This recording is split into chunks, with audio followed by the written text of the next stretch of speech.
comprenez? Pas par la voie naturelle pourvue par Dieu. sauti ya mzuri ile Mungu alitayarisha. Pas par la voie naturelle. Haina munjia ya Mungu ile alitayarisha pana. Vous imaginez cela?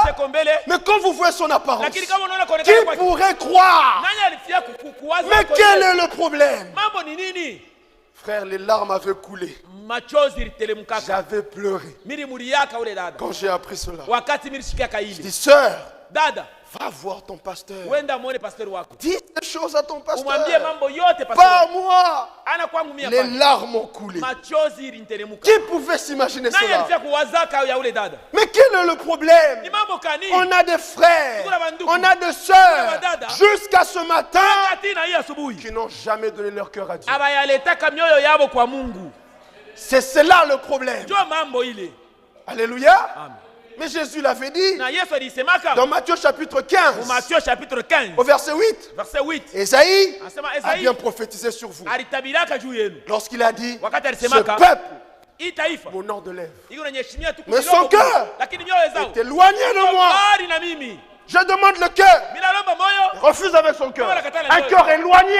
mioyo mbali na mimi. Mais quand il faut chanter les Lakini louanges, kama inaelekea kuimba juu ya on Mungu, chante les louanges. tunaimba masifa. Alléluia. Amen. On danse. Tunacheza. Mais voyez, Lakini angalia des préceptes d'hommes, maagizo ya bantu, des doctrines d'hommes, mahubiri ya msingi des ya bantu, enseignements d'hommes mafundisho ya bantu et la vie des hommes. na maisha ya bantu. Non, Hapana. nous avions été destinés Mulielekea à vivre la vie de Dieu, kuishi maisha ya Mungu, pas la vie des haina hommes. maisha ya bantu. La Hapana, vie de Dieu. lakini maisha ya Mungu. Dans le chrétien, Ile Mkristo c'est Jésus-Christ qui vit. ni ndani ya Mkristo, ni Yesu Kristo ndio anaishi mo. Mon fils, Mwana wangu, donne-moi ton cœur. unipe moyo wako. Ce matin, Hii asubuhi prenez la décision beba madaraka, de beba donner mpango votre cœur ya à Dieu. kupeleka moyo wako kwa Mungu. Alléluia. Amen. Ma fille, Mwana wangu, donne-moi ton unipe cœur. moyo wako. Non, non. Hapana, Moi, je te donne mes doigts. mimi nakupatia bilole Et vyangu. on l'épouse. Kama banamo On met l'alliance. banaweka pete, Les gens disent, watu wanasema oh, elle a honoré le Seigneur. oh, anamheshimia Mungu, Elle est mariée encore jeune. anaolewa ingali kijana, Mais à la maison, lakini dans son foyer, jamaa yake insolente. asina na heshima hata kidogo. Dieu n'avait pas demandé le doigt. Mungu asikulombe bilole Il vyako, avait demandé ton lakini cœur. alilomba moyo wako. Si tu avais donné ton cœur, Kama ulimpatia Mungu tu moyo wako, serais une bonne femme au foyer. upata kuwa mwanamke mzuri mjamaa. Donne-moi ton cœur. Unipe moyo wako. C'était le problème de Samson. Njoo ile kwa mambo ya Samson. Samson, donne-moi ton Unipe cœur. moyo wako. Non, non. Il a dit hapana. Moi, je te donne ma force. Mimi nakupatia nguvu yangu. Le cœur, Moyo il donne aux prostituées. anampatia ule kahaba. Juge chapitre 14. Juge chapitre 14. La première, Cha kwanza, cette fille-là, ule mwanamke de ule Timna, Ule- elle était philistine. alikuwa Mfilistina. Il va là-bas. Anaenda kule. Ça ne marche pas. Abiendeke. Juge chapitre 16. Juge chapitre 16. Il va Anarudia chez cette prostituée. kwa ule kahaba. L'écriture dit bien prostituée Andiko hiko nakikisha bien sema kahaba de huyo. Gaza. De Wa Gaza. kugaza. Là, il va donner le Njoo cœur. kule enda kupeleka moyo wake. Ah, mais Dieu dit, mais c'est pas Na possible. Mungu akasema habiwezekani. Mais quand les Philistins venaient, Na wakati wa Filisti un wanakuja. maigrichon là, Mkonde, un maigrichon. mwenye kwa mkonde. alléluia, Amen.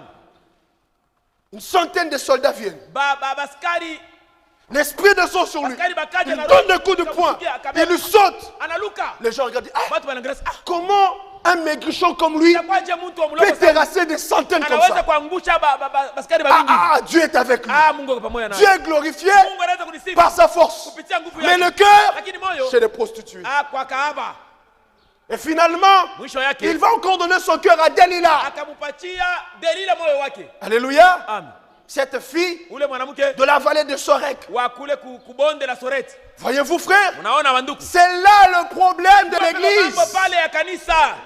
Dieu, Samson, Mungu, Samson. Dieu n'a pas demandé ta force. Mungu asikumulombe nguvu yake. Il a d'abord demandé ton cœur. Mbele alimulomba ni moyo wako. Mais lui fait l'inverse. Lakini yeye anafanya anageuza. La force, Nguvu c'était la dernière chose à donner à Dieu. ilikuwa ni kitu kyake cha mwisho kumpatia Mungu. La première des choses, La kitu kya kwanza c'était le cœur. kilikuwa ni moyo.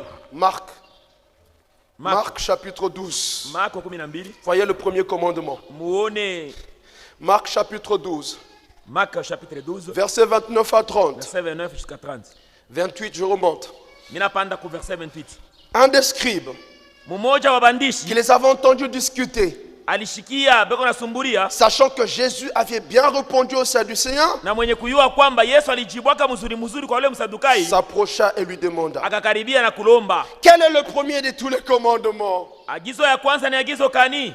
Jésus lui répondit, Yesu akamujibu, voici le premier. Tazama ya kwanza. Écoute Israël, Sikia Israeli, le Seigneur, Bwana notre Dieu, Mungu wetu est l'unique Seigneur. ni Bwana mmoja tu. Et Na tu aimeras le Seigneur ton Dieu.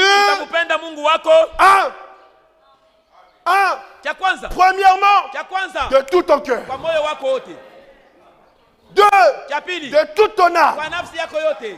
Trois, Ya tatu, de toute ta pensée. kwa mawazo yako Et yote. finalement, Na mwisho, de toute ta na kwa force. nguvu yako yote. Mais Samson Lakini Samson a commencé par la force. alianzia mbele ku nguvu, Au lieu de commencer par le hali cœur. ya kuanzia kumoyo.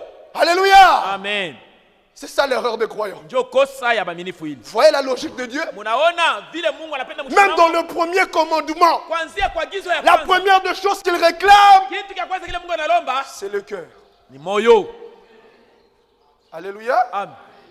Tu aimeras le Seigneur ton Dieu de tout ton cœur, Amri ya kwanza sema utampenda Mungu wako na moyo wako wote, de toute ton âme kwa nafsi yako yote, et toute ta pensée. kwa mawazo yako yote, Et en conséquence, enfin de na toute ta mwisho force. kwa nguvu yako yote. Samson dit non, non, Samson akasema, moi je Bana, t'aime de toute ma force. Mimi nakupenda mbele kwa Le nguvu yako cœur yote. aux prostituées. Moyo kwa ule kahaba. C'est l'attitude de beaucoup de croyants. Ndio hali ya baaminifu mingi leo. Alléluia. Amen. Prends mes jambes.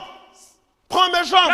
Beba mikono yangu. Mon cœur Moyo wangu. à l'hypocrisie. Kwa bunafiki. Prends mon apparence. Beba kuonekana kwangu. Mon cœur Moyo wangu. à l'impudicité. Uzinifu. Alléluia. Amen. Alléluia. Prends mes mains. Beba mikono yangu. Mon cœur Moyo yangu. à l'impureté. Kwa buchafu. Beaucoup de Samson. Ba mingi ba Samson. Et ce matin, le Seigneur dit, Hii asubuhi Bwana unasema, mon fils, mwana wangu, donne-moi ton cœur. unipe moyo wako. Et pourquoi tu refuses avec le cœur? Na nijua nini unakatana na moyo wako? Ce n'est pas enfin que tu te le demandes. Aina kwa bule na kulomba. Ce cœur que tu refuses là, Ule Mungu unakataria ule. c'est un mauvais cœur. Ni moyo mubaya ile kunayo. Il doit le prendre Anapasha kuibeba. pour t'en donner un Ndio autre. kukupatia ingine. Amen. Matthieu chapitre 15, Matthieu chapitre 15, verset 18. verset 18. Vous voyez combien le cœur de l'homme est mauvais. Tuangalie vile moyo wa mtu kumubaya. Matthieu 15. Matthieu chapitre 15. Prenons le verset 19 pour gagner le temps. Tubebe mbele verset 19 jua kwenda haraka. Vous connaissez l'histoire. Mnayua hadithi. Et l'écriture dit, Na andiko nasema, je remonte 18, naanzia hata ku 18, 17, 17, 16. 16. Et Jésus dit, Na Yesu akasema, vous aussi, na mwe vile vile. êtes-vous encore sans intelligence? Amuna tena amuna na akili?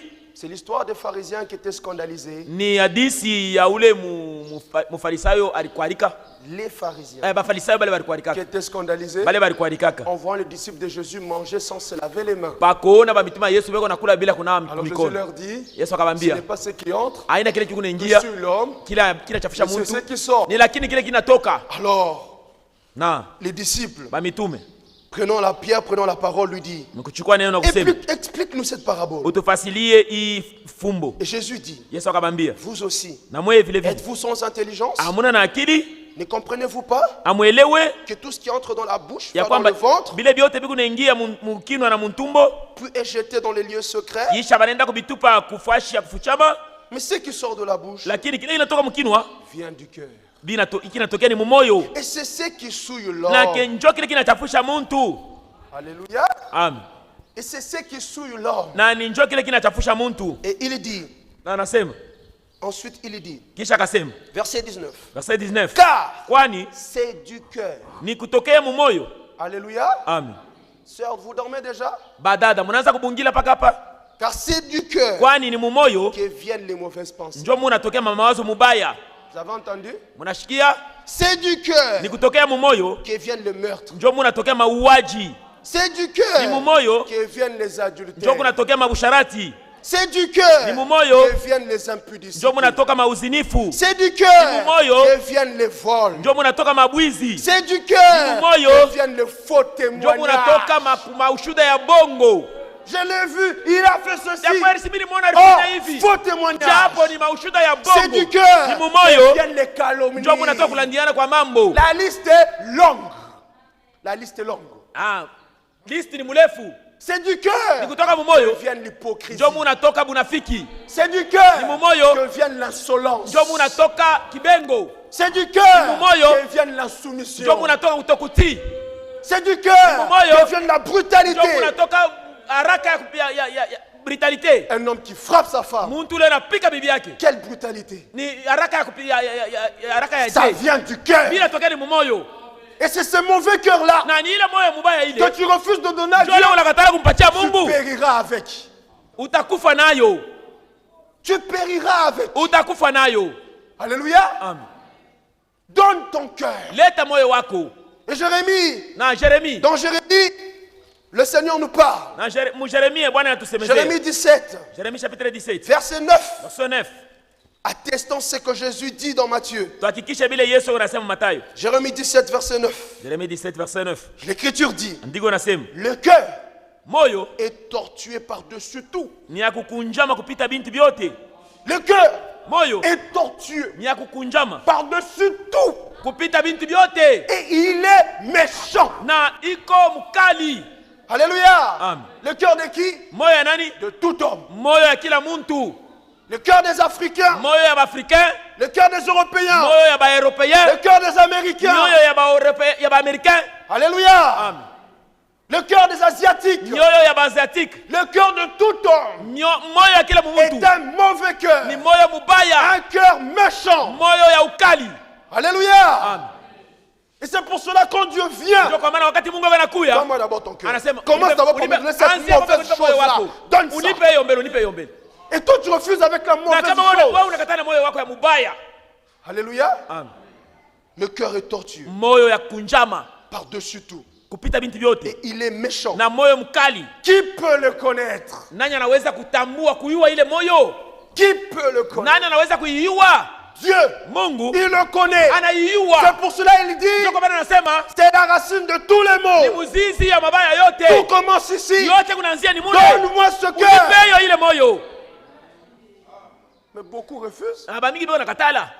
Frère Patrick, Ah, frère Patrick. qu'est-ce que tu dis? Wewe unasema nini? Si j'avais refusé Kama mimi nikatala de donner mon cœur au ya Seigneur, kupatia moyo wangu kwa je Bwana. ne viendrai pas à Mimi l'église. sikupasi kwanza kwa kanisa. Je ne chanterai pas. Mimi sikwanza kuimba, mimi sikupasi Ah kwanza bon? kuimba. Ambo? Ah bon? Ambo? Qui était Israël? Israeli alikuwa nani? Le peuple le plus religieux. Taifa ya kidini kabisa kabisa. Mais écoutez, Lakini mshiki ce qui est écrit. ile inaandikiwa. Jérémie 18, Jérémie chapitre 18, verset 11 c'est 11.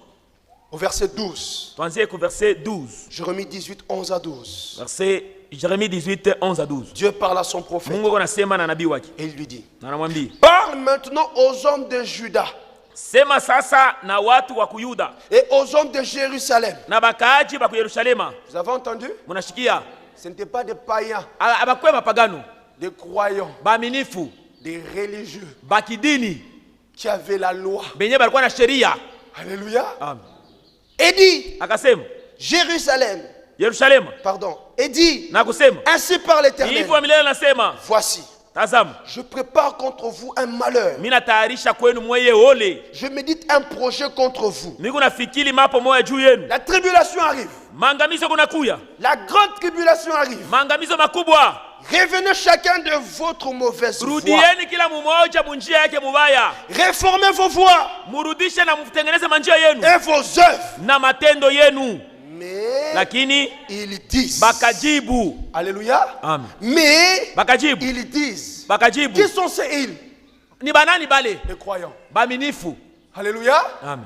Les religieux. Bakidini. Mais ils disent. Lakini bakasema, C'est en vain. ah, ni kwa bule. Parle.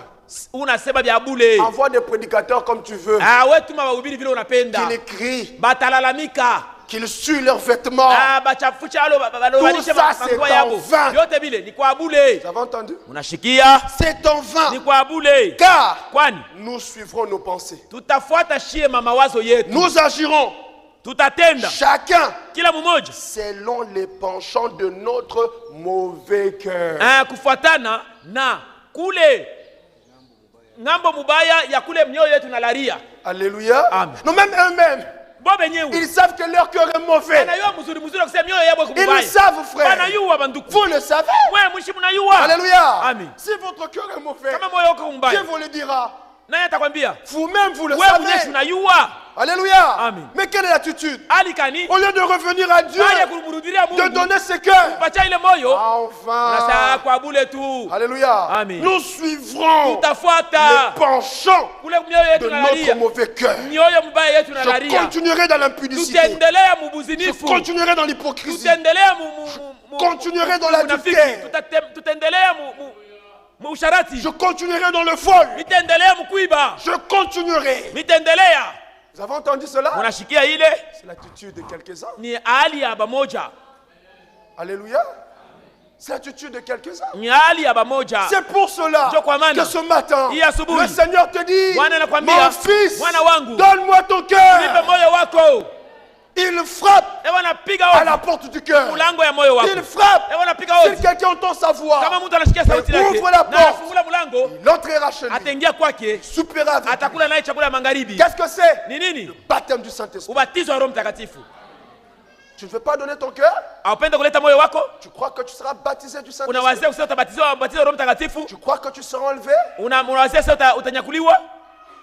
L'un des buts Pale kifukuzio de la nouvelle alliance kya agano mpya consistait inaelekea à ce que Dieu kwa Mungu prenne nos cœurs abebe mioyo yetu et que dessus, na yulu yayo il y écrive sa loi, andikepo sheria yake, sa parole. andikepo neno lake.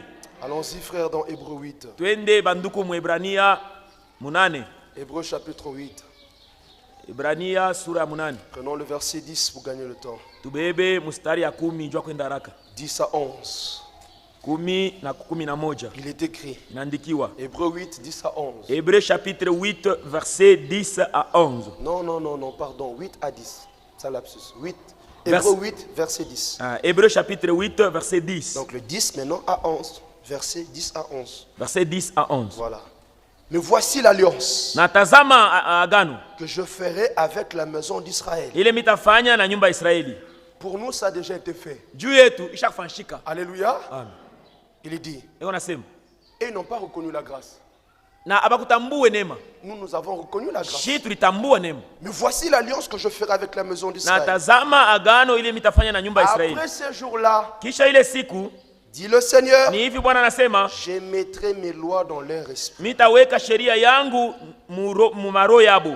Je Mi les écrirai dans leur cœur. mitabandikia mu mioyo zao. Et je serai leur Dieu. Nitakuwa Mungu wabo Et ils seront mon peuple. na wao watakuwa taifa langu. Alors, aucun Lakini na hakuna n'enseignera plus son citoyen.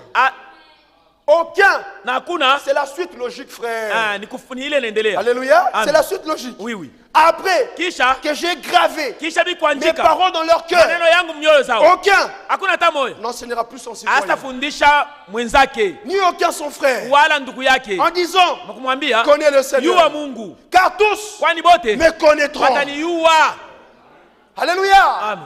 Lorsque le Seigneur Wakati ile a Bwana pris ce cœur, anabeba ile moyo, il a écrit sa loi, anaandika sheria il yake, a écrit sa parole. anaandika neno lake, Vous devenez unakuya une lettre de Christ. unakuwa barua ya Kristu.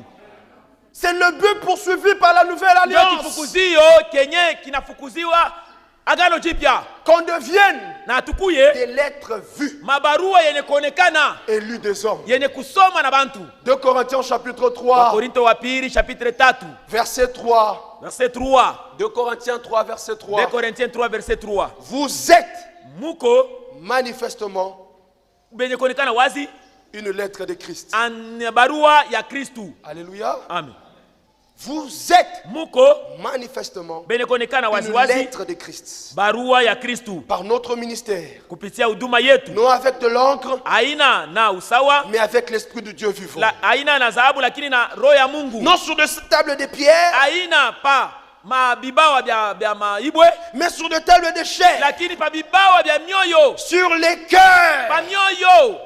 Alléluia. Amen. C'est ce que Dieu veut. Ndio kile Mungu anataka. Donne-moi ce cœur Unipe ile là. moyo ile. Alléluia. Amen. Il te donne un cœur Na anakupatia sur moyo lequel pa ile moyo est gravé sa parole. anaandika hapo neno lake. Pour que tu deviennes Pour que ukuye une lettre de Christ. barua ya Kristu. Alléluia. Amen. Quand les gens te regardent, Wakati bantu banaangalia, on lit. banasoma. Colossiens 4, verset 6. On lit. Banasoma. Quand les gens te regardent, Wakati bantu on lit banaangalia, Matthieu 5, 44. Matthieu 5:44. Alléluia. Amen. Vous devenez une Bible ouverte. unakuya Biblia yenye kufungulika. Alléluia. Amen. C'est le but que Dieu Ndio poursuit. kifunguzio kile Mungu anafunguzia. Mais pour que ce but soit atteint, Lakini ndio kile kifunguzio akipate, donne-lui ton cœur. wewe umpatie moyo wake. Regardez-moi. Unyangalie. Lorsque cela est accompli, Wakati ile inatimilika, lorsque tu as donné ton cœur, wakati unampatia Mungu ile moyo wako, Dieu a pris le cœur. Mungu anabaya moyo. Et Dieu te donne un cœur Mungu anakupatia moyo ingine. sur lequel est écrit sa parole. Pale penye anaandika neno lake. On ne viendra pas te dire, Abataka kukwambia, mon frère, ndugu yangu, tu jettes l'opprobre sur la parole. Hein? tunatupa aya pa neno la Mungu. Pourquoi tu fais ça? Jua unafanya vile. Aucun Hakuna mtu ne atakwambia vile. enseignera son concitoyen. Hakuna mtu atafundisha mwenzake. Aucun. Hakuna Mais mtu. quand Wakati gani? Wakati ile Lorsque basha le kuandika, Seigneur Bwana aura écrit dans ataandika nos cœurs. pa moyo wako. Alléluia. Amen. Mais pourquoi aujourd'hui Jua nini leo tant de basi scandales? kuko vikwazo? Frère, Ndugu, pourquoi tu fais ça? jua nini unafanya vile? Ma soeur, Dadangu, pourquoi tu fais ça? jua nini unafanya vile? C'est parce qu'en toi, Ni juu ndani yako le but kifunguzio poursuivi kile Mungu anafunguzia par la seconde alliance, kia agano la pili, la nouvelle alliance, agano mpya, savoir, kuyua écrire kuandika Sur les cœurs. pa moyo et faire de toi na kukufanya wewe une lettre de Christ. ukuye barua ya Kristo. Ces buts-là Ile kifunguzio n'a pas encore été atteint. akiaenea ndani yako. Alléluia. Amen. Dieu doit écrire Mungu anapasha kuandika sur nos cœurs. pa mioyo. Nous devons devenir Tunapasha kurudia, des panneaux publicitaires. de tunapasha Jésus-Christ. kuya vibao vyenye kuonekana vya Kristo. Alléluia. Amen. Ézéchiel 36. Ézéchiel chapitre 36. Ézéchiel 36. Ézéchiel Verset chapitre 26. 36, 26. Écoutez, il promet encore. Eko na laka tena. Là, c'était une promesse. Ile ilikuwa ni malako. Ézéchiel 36, 26. Ézéchiel chapitre 36 verset 26. Je vous donnerai Mitamipatia un cœur nouveau. moyo mupya. Alléluia. Amen. L'homme Muntu n'est pas censé avoir deux cœurs. ashenea kwa na mioyo mbili, hapana. Non, non. Hapana. Il y a des hommes qui ont deux cœurs. Kuko bantu beko na mioyo mbili. Qui veulent avoir deux cœurs. Unapenda kwa na mioyo mbili? Et on dit, ah frère, il a un double cœur celui-là. Sawa, ule kuna mioyo mbili. Alléluia. Amen. Non. Hapana. Dieu dit, Mungu anasema, je vous donnerai un cœur nouveau. mitamipatia moyo mpya. Mais c'est donnant, donnant. Lakini ni kuleta. Donne-moi d'abord ce cœur-là. Unipatie mbele ile Ce kunayo. cœur de pierre. Ile moyo ya Ce jiwe. cœur mauvais. Ile moyo mubaya. Je te donnerai un cœur de Na chair. mitakupatia moyo ya mnofu. Alléluia. Amen. Mais toi tu dis non. Lakini wewe unasema Je hapana. refuse avec mon mauvais Ninakatana cœur. na moyo wangu mubaya. Tu périras avec. Utakufa nayo. Alléluia. Amen. Prends la décision ce matin Beba mpango hii asubuhi de donner le cœur. ya kuleta moyo. Je vous donnerai un cœur nouveau. Mitamipatia moyo mpya. Je mettrai en vous un esprit nouveau. Mitaweka ndani yenu roho mpya. J'ôterai Mitatosha de votre corps mumoyo wenu le cœur de pierre. moyo ya jiwe. Et je vous Na donnerai mitamipatia un cœur de chair. moyo ya mnofu. Alors mon fils, Japo mwana donne-moi wangu, ton unipe cœur. moyo wako. Donne-moi ce cœur de pierre. Unipe le moyo yako ya jiwe. Donne ça. Unipe hiyo. Prends le cœur de chair. Beba moyo ya Donne. mnofu. Unipe. Mais tu résistes. Lakini kuna kangala. Tu résistes. Kuna kangala. En conséquence, Kwa kipindi on a kwa des chrétiens païens. kisha unakuwa Mkristo mpagano. Vous imaginez cela? Mwase kwa mbele Un vile. chrétien païen. Mkristo mpagano. Double nature. Mahali mbili. Chauve-souris. Unakuya popo. Chauve-souris. Unakuwa popo. Mais qu'est-ce que tu es? Uko nani? Oiseau Uko ndege ou souris? wala uko On ne mpanya? comprend pas. Hatuelewe kitu. Pourquoi? Jua nini? C'est parce que jusqu'à ce matin, Hata hii asubuhi tu refuses de donner ton cœur. unakatala kuleta moyo wako. Alléluia. Prends la décision de donner ton cœur à Beba Dieu. mpango ya kupeleka moyo wako kwa Mungu. Vous êtes là, frère? Muko hapo wanduku? C'était cela Njoo ile le secret siri des premiers chrétiens. ya Bakristo ba kwanza. Alléluia. Amen. Tout Bote se passait avec le cœur. vyote vinaanza kupitikana pa na Passé moyo. par le cœur. Vinaanza kupita pa kwa Vous moyo. verrez même Mutaona dans ta Actes chapitre 2, mu Marc chapitre 2, Actes Acte des Chapitre Apôtres chapitre 2, 2, au verset 37, verset 37, il est écrit inaandikiwa le jour de la Pentecôte, siku ya Pentekoti, lors de la première prédication de Pierre. wakati ya mahubiri ya kwanza ya Petro. Tous ces auditeurs-là Batu wale wanaanza kushikia, qui suivaient la prédication, wanaanza kufuata ile mahubiri, qui écoutaient, wanaanza kushikia. l'Écriture dit, Andiko nasema après avoir entendu ces discours, kisha wao kushikia ile mahubiri, Acte 2, 37, Acte chapitre 2 verset 37. après avoir entendu ces discours, Kisha wao kushikia ile mahubiri, ils eurent le cœur baka kwa na mioyo yenye kuguswa, vivement touché. mioyo ya kuguswa. Alléluia. Amen. Ils eurent le cœur Vivement touché. mioyo yabo ikaguswa sana. Avant Mbele qu'on ne dise baseme qui persévérait dans la communion fraternelle. mbele basema sasa baranza kudumu Il persévérait dans la fraction de pain. baranza kudumu mukuvunja kwa Il mkate, persévérait dans les prières. baranza kudumu maombi. Avant tout cela, Mbele ya vyote bile on commence par baranzia et ku sur le cœur barikuwa na mioyo vivement touché. yenye kuguswa kabisa. Alléluia. Amen. Avant tout Mbele cela, ya vyote bile alléluia. Ils étaient assidus au temple. barikuya na bidii kwa Avant kanisa. tout Mbele ya cela, vyote bile le verset 37 dit verset 37 nasema que sur le cœur bariguswa ku mioyo, vivement touché. mioyo yabo iligusa kabisa. L'expérience chrétienne Onjo ya Kikristu commence ici. ikunaanzia ndani mule mumoyo. Quand ça commence ici, Kama inaanzia mule vous aurez une bonne expérience. utakuwa na onjo mzuri. Ils eurent le cœur vivement touché. Bakaguswa kwa mioyo yabo. Et il dira à Pierre, Bakasema na Petro aux autres apôtres, na bamitume wengine, hommes frères, oh banduku que bapendwa, ferons-nous? tufanye nini? Ils ont expérimenté Balionja une mbele véritable repentance. utubu kwa vya kweli, Car le cœur kwani moyo était touché. iliguswa. Ils ont fait de véritables expériences. Balifanya maonjo ya vya kweli Parce tout avait commencé par le cœur. juu vyote vilianzia mbele ni mumoyo. Mais ce n'est pas le cas pour plusieurs. Sasa aina vile leo hii, Vous savez mnajua qu'il y a des frères kuko banduku qui croient qu'ils sont sauvés banawazia sasa bashakokolewa alors qu'ils n'ont jamais été sauvés. japo abayokolewa kataka loko. Je vous l'ai dit, Mimi namiambia vya kweli, il a été baptisé au nom de Jésus. alibatiziwa kwa jina la Bwana Yesu Kristo, Il va à l'église, anaenda kanisa, mais il n'a jamais été sauvé. lakini ashaokolewaka. Pourquoi? Jua nini? Le cœur n'y était pas. Moyo wake haikwake pale. Frère Patrick, Frère Patrick, ça c'est 4 doctrines que tu nous ile enseignes. tani mafundisho kanuni unatufundisha. Dans Jean 3,16, Jean 3:16 il est écrit, inaandikiwa, Alléluia, amen, que Dieu a tant aimé le monde asema Mungu alizidi kupenda ulimwengu qu'il a donné son fils na alileta mwanaye wa pekee, afin que quiconque ya kwamba yule yoyote croit atamwamini, en lui atamwamini ne périsse point, asipotee mais kamwe, qu'il ait la vie éternelle. lakini apokee uzima wa milele. Frère, quand on croit, Wakati on a la vie éternelle. Tuna uzima wa milele. Alléluia, Amen. récupérez le souffle. Que le Seigneur vous bénisse. Bwana amibariki. Alléluia. Amen. Quand on croit, frère, Kama unaamini on a la vie éternelle. una uzima wa milele. Je vous dirai Amen. Na mimi nitakujibu amina. C'est vrai, Ni vya kweli frère. ndugu. C'est l'écriture. Ni andiko. En plus, frère, Kisha dans ndugu Jean Patrick, chapitre 11, twende mu Roma chapitre 11. dans Jean chapitre 11, Jean chapitre 11 au verset 25, verset 25. Jésus lui-même, Yesu ye moyo il dit, anasema, je suis la résurrection mie niko ufufuko et la vie. na buzima. C'est lui qui croit en moi Ule ananiamini vivra. ataishi Quand même il serait mort. Quand même il serait mort. hata kama anakufa, Voilà. Et quiconque vit na ule ataishi et croit en moi na kunyamini ne mourra jamais. hatakufa kamwe. Crois-tu cela? Unaamini ile? Oui, Mimi nitasema ndio, nous y croyons. tunayamini. Alléluia. Amen. Mais ne vous arrêtez pas là. Lakini hapana kushimamia paka pale. Qui croit comment? Nani anaamini je? Telle est la question. Njoo ulizo. C'est lui qui croit en moi Ule anaamini à la vie éternelle.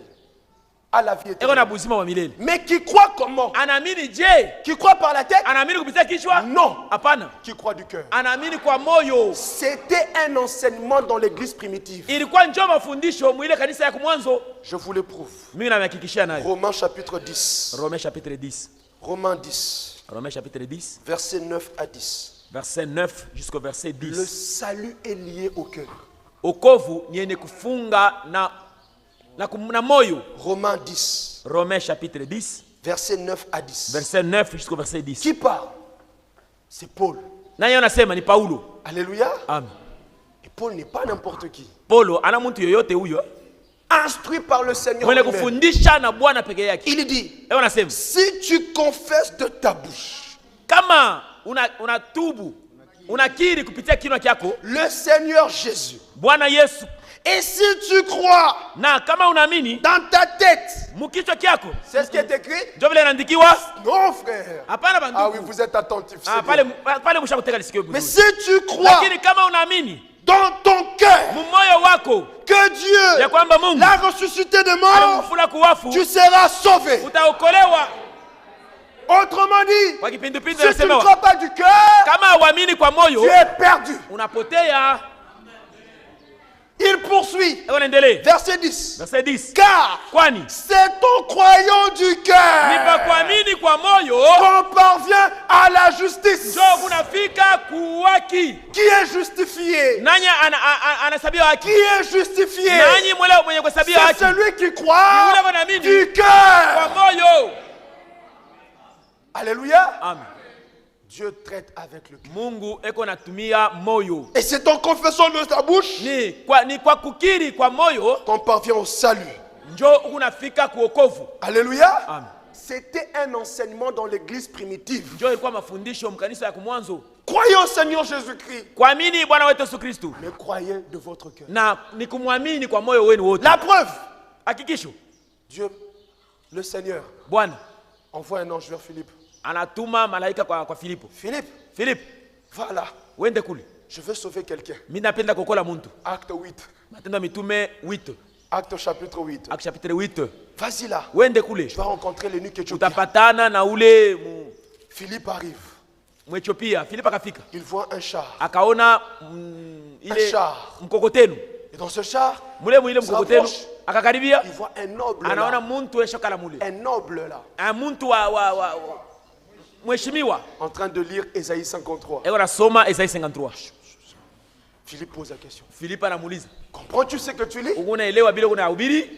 Unasoma? Humilité. Ni unyenyekevu kani? Malgré ses études. Hata kufunda kwake kule akashafunda. Comment le pourrais-je? Akajibu nitabishikia je? Si quelqu'un ne me guide. Kama kuna muntu wa kunyongoza nabyo? Lire. Kusoma. Ce n'est pas comprendre. Haina kuelewa pana. C'est en cela que les témoins de Jéhovah ont failli. Njo pale ba témoins de Jéhovah banangukia. Ils lisent beaucoup. Beko nasoma mais sana. Ne comprennent rien. Lakini abeelewe kitu. C'est en cela que les branhamistes ont failli. Ils lisent les brochures, mais ils ne comprennent rien. Lire, ce n'est pas comprendre. Tu dois avoir les guides. Alléluia. Qui est notre guide? C'est le Saint-Esprit. Il était humble. Et Philippe, ayant le Saint-Esprit, il monte dans le char. Il monte. Panda. Mais parle-moi un peu. De qui le prophète parlait-il? Est-ce de lui-même ou de quelqu'un d'autre? Parce que le langage du prophète, c'est un langage obscur. Alléluia. Frère Branham avait un langage obscur. C'est pour cela que Dieu a envoyé un docteur. Alléluia. Pour nous éclairer sur ce langage obscur. Alléluia. De qui parle-t-il? De lui-même. Philippe ouvre la bouche. Philippe akafungula kinywa. Commence à lui parler. Akaanza kumwambia la bonne nouvelle de Jésus. Ya habari njema ya Yesu Kristo. Ah bon? Ah bon? Esaïe 53 est accompli? Esaïe 53 inatimilika? Esaïe 35. Esaïe 35 inatimilika? 5 c'est accompli? Inatimilika? Le Dieu qui devait venir lui-même. Mungu alipasha kwa yeye moyo. Chemin faisant. Mbele nenda munjia. Il suit. Il écoute. Akashikia. Et Philippe lui parle de tout. Na Philippe akamwambia biote. Maintenant, si tu crois en lui, sasa kama unamwamini, tu reçois le baptême. Au nom de Jésus-Christ.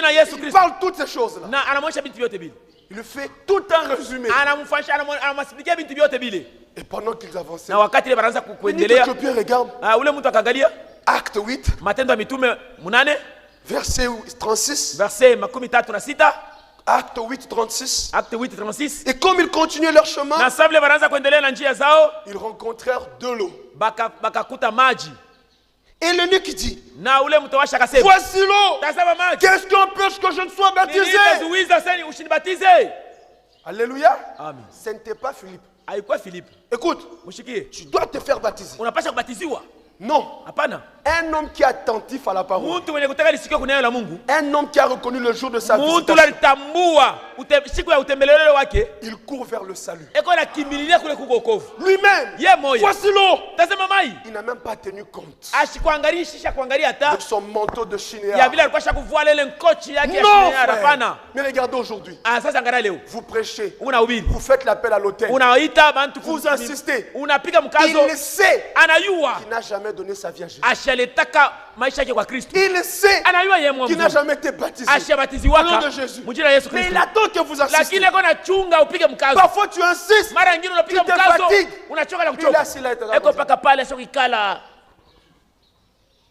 C'est dommage. Ndio kushangaisha. Tu n'as pas reconnu le jour de ta visitation. Uyatambua siku ile Mungu alikutembelelea. Quand on reconnaît le jour de sa visitation, on court vers le salut. Je connais une expérience comme ça. Chez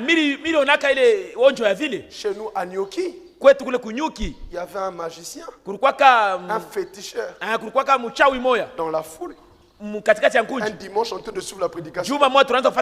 Pendant qu'on prêchait, je pouvais le voir sur la chaise. Il veut se lever. Il s'élève quand les gens crient Amen. Frère, à peine ouvre la bouche, il faut faire l'appel à l'autel. L'homme saute de sa chaise. Lui-même, il saute. Ça me rappelle Bartimée. Alléluia. Il a sauté. Jeté le manteau. Il est allé à Christ. Le frère Branham me dit, c'était sa dernière opportunité. S'il manquait cela, il serait mort aveugle. Il serait mort aveugle. C'était le jour de sa visitation. Reconnaissez le jour de votre visitation. Toi, tu fais des plans. Ça concerne le salut. Ah bon?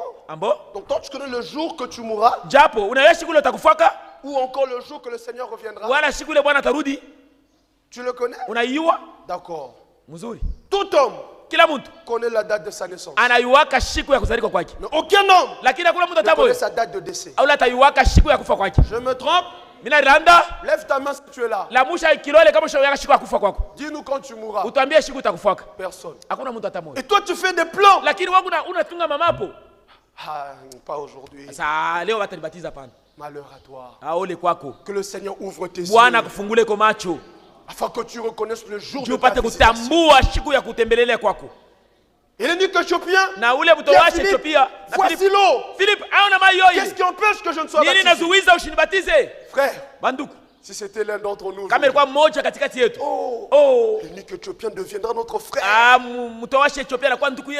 Venez frère, venez. Ici c'est sale, ici c'est sale. Non, mais Philippe place la condition. Il dit au verset 37. Philippe lui dit, si tu crois de tout ton cœur. Vous avez entendu la condition? Si tu crois, comment? C'est ça le salut. Si tu crois de tout ton cœur, cela est possible. Autrement dit, si tu ne crois pas de tout ton cœur, ce n'est pas possible. Et moi, Philippe, je ne vais pas baptiser un homme qui n'a pas cru de tout son cœur. Quand tu fasses des scandales à l'église, quand tu jettes le propre sur le nom de Jésus, non, moi je ne baptise que ceux qui croient de tout cœur. Alléluia. C'est le problème aujourd'hui. On a baptisé des sœurs et des frères qui n'ont pas cru de tout cœur. Vous voyez comment ils commettent des scandales. Alléluia. Mais dans l'église primitive, c'était un enseignement. Ils maîtrisaient la chose. Si tu crois de tout ton cœur, cela est possible. L'eunuque répondit, je crois que Jésus-Christ est le Fils de Dieu. Alléluia. Il a cru du cœur, il a confessé de la bouche. Philippe regarde. Le Saint-Esprit lui dit, oui, il a cru du cœur. Tu peux. Il entre avec lui dans le. Alléluia. Et quand il est rentré chez lui, c'était le premier chrétien. C'est lui qui a répandu le christianisme. Là en Éthiopie. Jean regardait comme ça. Quelque chose s'est passé dans sa vie. Pourquoi? Il avait cru du cœur. Alléluia. Mais regardez-vous. Regarde-toi mon frère. L'opprobre que tu jettes sur ce message dans le quartier.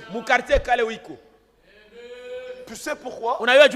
C'est parce que tu n'as jamais cru du cœur. Alléluia. Alléluia. Mais tout ce que Dieu fait, tout, la repentance, la conversion, est lié au cœur. La repentance est liée au cœur. La conversion est liée au cœur. Les expériences sont liées au cœur. Le baptême du Saint-Esprit est lié au cœur. Tout est lié au cœur. Le Saint-Esprit traite avec le cœur. Je vais vous lire le frère Branham. Vous me le permettez? Lisons avec vous. Dans la prédication, la foi en action. Prêché le 3 octobre 1955. Il dit ceci. Il dit ceci. Si donc vous n'avez qu'une conception mentale de la Bible, si vous dites, eh bien, paragraphe 34. Et si vous dites, eh bien, je crois cela parce que je le lis. Il faut d'abord que Dieu vous le révèle dans votre cœur.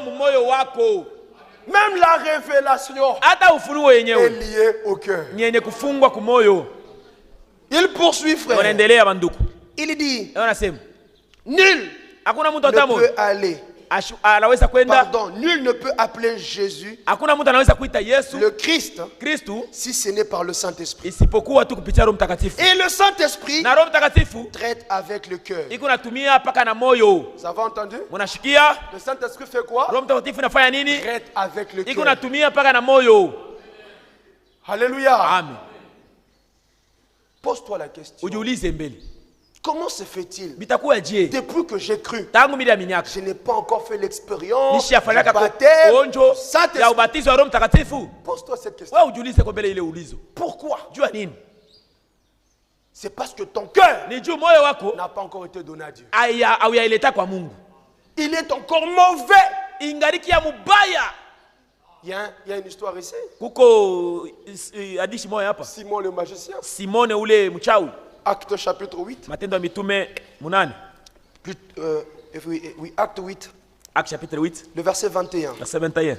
Écoutez. Je vais lire à partir du verset. À partir du verset 17. Verset 17. 17 à 21. Verset 17 jusqu'au verset 21. Alors Pierre et Jean leur imposèrent le main. Les Samaritains. Et ils reçurent le Saint-Esprit. Lorsque Simon, qui fut magicien, vit que le Saint-Esprit était donné par l'imposition des mains des apôtres, il leur offrit de l'argent. Pendant que les apôtres priaient, lui aussi il attend son tour. Il prie comme ça. Il voit une personne qui parle en langue. Il dit, mais c'est quoi ça? Ils reçoivent le baptême. Un moment là, il vient vers Jean, vers Pierre. Écoutez, vous pouvez me vendre ça? Ces dons-là, j'ai beaucoup d'argent. Écoutez, frère. Et il dit, verset 18. Il est écrit, lorsque Simon vit que le Saint-Esprit était donné par l'imposition des mains des apôtres, il leur offrit de l'argent en disant, accordez-moi aussi ces pouvoirs, afin que celui à qui j'impose les mains reçoive le Saint-Esprit. Mais Pierre lui dit, que ton argent périsse avec toi. Que ton argent fasse quoi? Périsse avec toi. Or il est écrit dans Jean 3,16, quiconque croit en lui ne périsse point. Mais Pierre lui dit que ton argent périsse avec toi. Or Simon avait cru. Il est écrit ici. Je prends le verset 13. Acte 8, 13. Simon lui-même crut. Et après avoir été baptisé, il ne quittait plus Philippe. Il avait cru. Mais il n'avait pas cru du cœur. Il a prouvé. Car il est écrit, vous le reconnaîtrez par leurs fruits. Pierre dit ça, lui il n'avait pas cru du cœur. Alors il dit que ton argent périsse avec toi. Vous avez entendu, frère? Et il poursuit. Puisque tu as cru que le don de Dieu s'acquérait à prix d'argent. Verset 21. Il n'y a pour toi ni part, ni lot dans cette affaire. Quelle affaire? Le baptême du Saint-Esprit. Vous avez entendu? Toi, tu n'as ni part, ni lot dans cette affaire. Pourquoi? Car ton cœur n'est pas droit devant Dieu. Alléluia. Amen. Pourquoi tu ne reçois pas le baptême du Saint-Esprit? Malgré toutes ces années, revois ton cœur. Quand le cœur est droit, quand tu l'as donné à Dieu et tu en as reçu un nouveau, tu auras le baptême du Saint-Esprit. Mais comment toi tu ne l'as pas? Comment, frère? Ton cœur. Alléluia.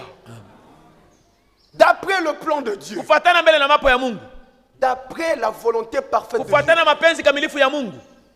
le baptême du Saint-Esprit n'était pas une affaire des mois, moins encore des années. Non, Jésus a dit dans Actes chapitre 1, verset 5. Acte 1er 5. Chapitre 1er verset 5. Car Jean a baptisé d'eau. Mais vous, dans beaucoup de jours, dans beaucoup de mois, dans beaucoup d'années, c'est ce qui est écrit. Mais vous, dans peu de jours, vous serez baptisés du Saint-Esprit. Le baptême du Saint-Esprit est une question de peu de jours. Quand tu as cru, Dieu te baptise du Saint-Esprit. Alléluia. Et au bout de 10 jours, ils furent tous baptisés du Saint-Esprit. Au jour de la Pentecôte, le peu de jours dont Jésus avait parlé. Même dans Acte 8 d'où on vient, qu'est dit l'Écriture? Acte 8, 14. Les apôtres qui étaient à Jérusalem, ayant appris que la Samarie avait reçu la parole de Dieu, ils envoyèrent Pierre. Ici ils envoyèrent Pierre et Jean. Ceux-ci, arrivés chez les Samaritains, prièrent pour eux afin qu'ils reçussent le Saint-Esprit. Combien de temps ça avait pris? La distance entre Jérusalem et Samarie, c'est environ 192 km. Dites-moi, ils avaient fait combien de jours pour y arriver? Voyez-vous, frère, combien de jours? Jérusalem, Samarie, environ 192 km. Combien de jours avait-il fait pour y arriver? Après avoir reçu la nouvelle. Des mois? Non, frère. Non. C'était une question de peu de jours. Et quand ils sont arrivés, ils ont prié pour eux. Baptême du Saint-Esprit.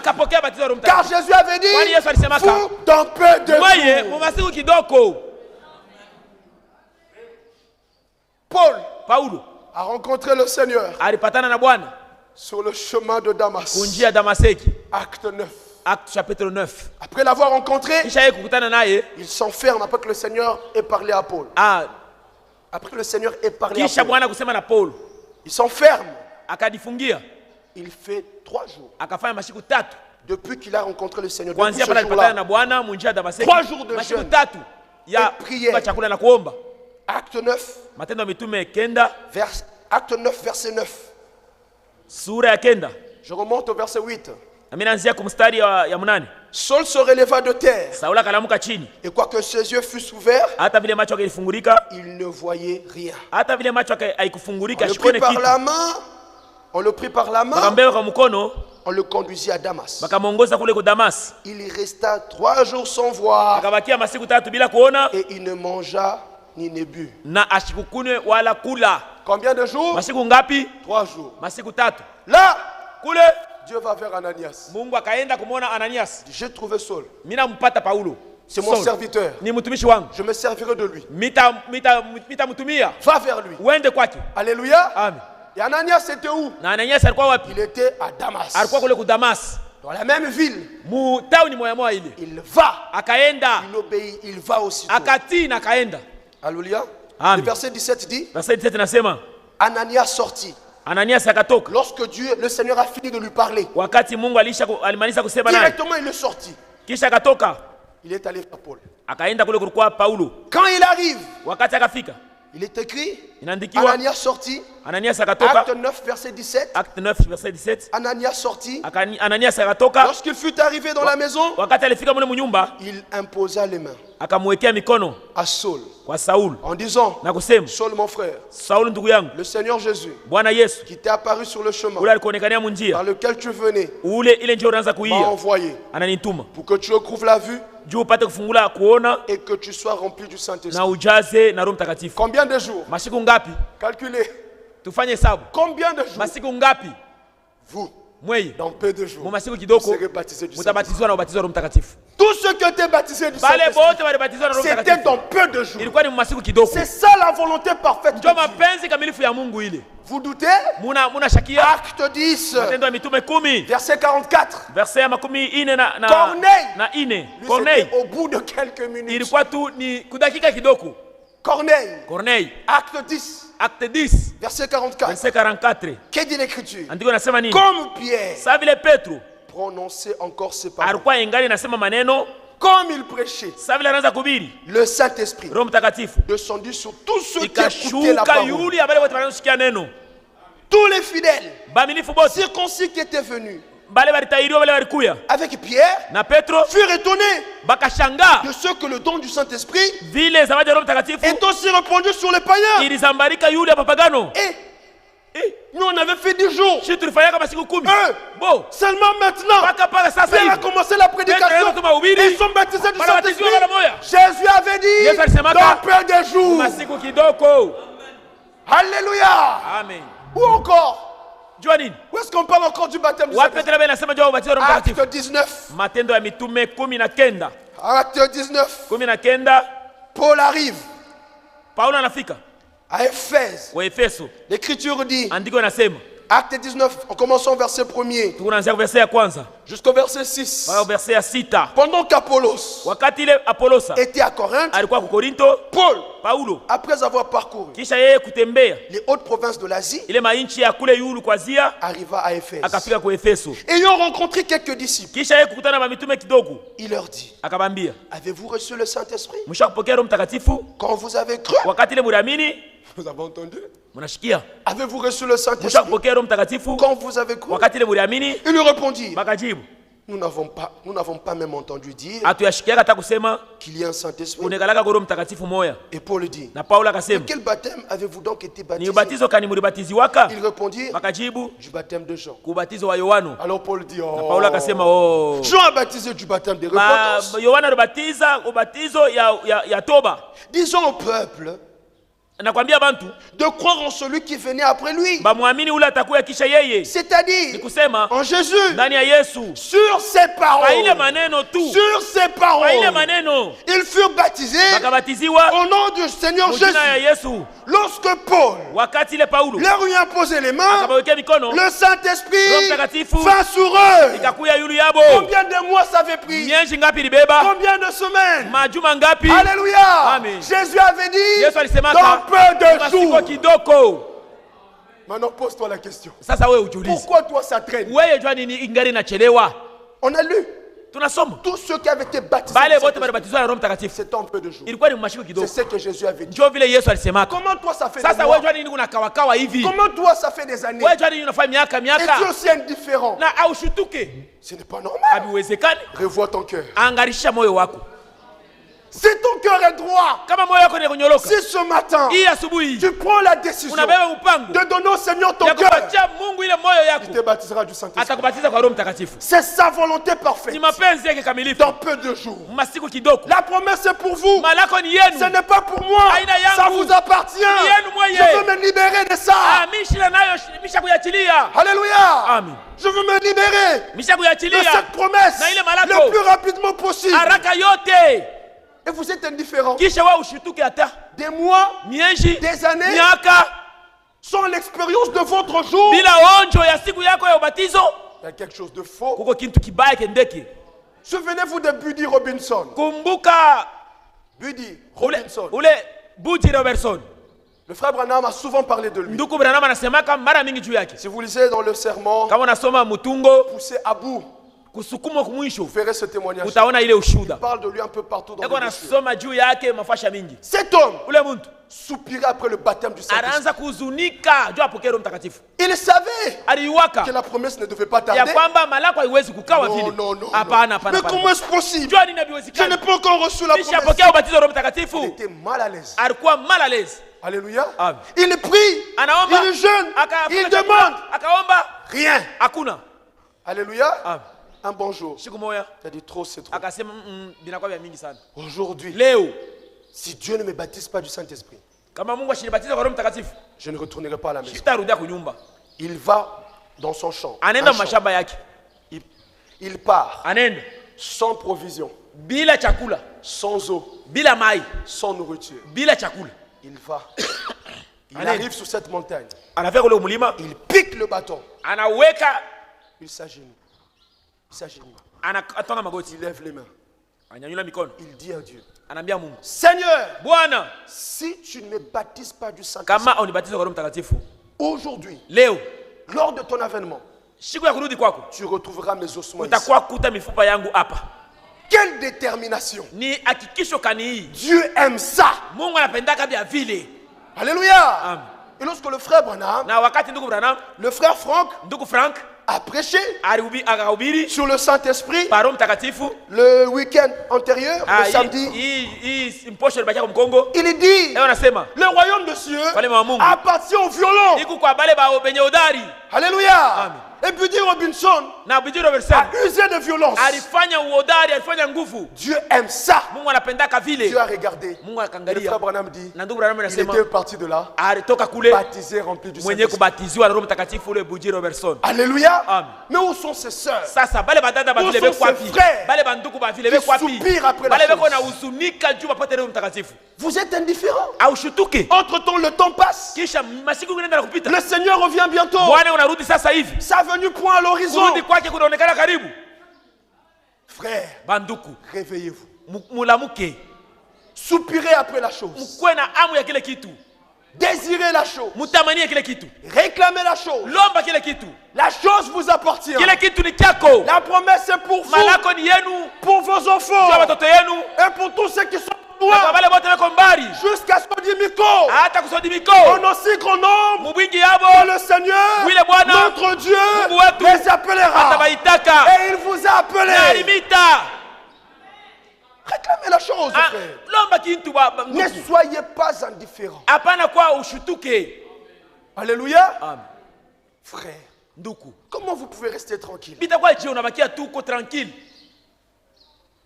Réclamez, frère, votre préparation.